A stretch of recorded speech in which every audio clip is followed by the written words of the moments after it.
According to Forbes, there are around 2,600 billionaires in the world, and together they are worth a combined $12.2 trillion. So while climate change may be a global problem, for some billionaires, it's not the same, it seems. From owning top-end private luxury vehicles to consuming more electricity, these billionaires are unapologetically spewing greenhouse gases. Hence, as the planet continues to feel the impact of global warming, studies have shown that these lifestyles are contributing the most to the climate crisis.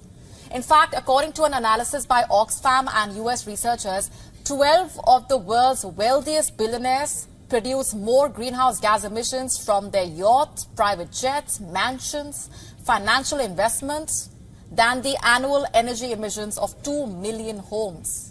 Just let that comparison sink in. The tycoons mentioned include Jeff Bezos, the Russian oligarch Roman Abramovich, the tech billionaires Bill Gates, Larry Page, Michael Dell, including the inventor and social media company owner Elon Musk, Mexican business magnate Carlos Slim.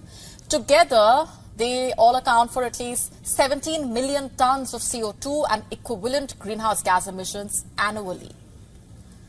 So, on one hand, while the world's wealthiest people have never been richer and their carbon footprint has expanded as a consequence, on the other hand, their statements to curb the ongoing climate crisis have contradicted the most.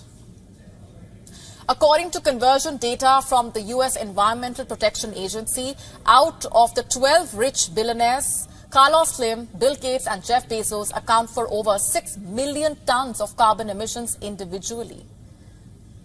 So what are the richest of the rich, the top 12 wealthiest individuals in the world, doing through either their personal or corporate influence to help the world and avoid the worst consequences of climate change? Well, it's a mixed picture. For instance, while Jeff Bezos made big pledges like investing $10 billion on Earth Fund and billions of dollars for Amazon to reduce its carbon footprint, the Amazon boss himself invested in buying a $500 million super yacht that Ocean Company built especially for him. The yacht, which is 127 meters long and took 3 years to build, boasts the title of the largest sailing vessel in the world. Its carbon emissions are over 7,000 tons a year, according to the analysis by Wilk and Burrows.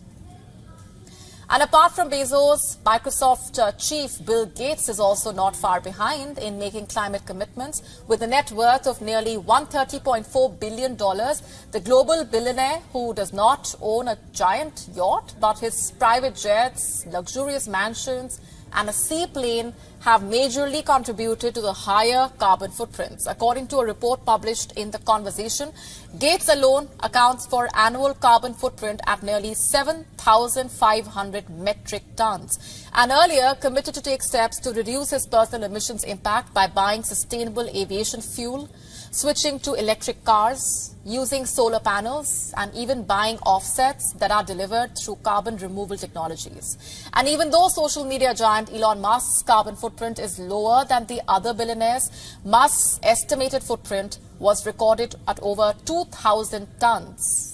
Recorded in a report published in The Conversation.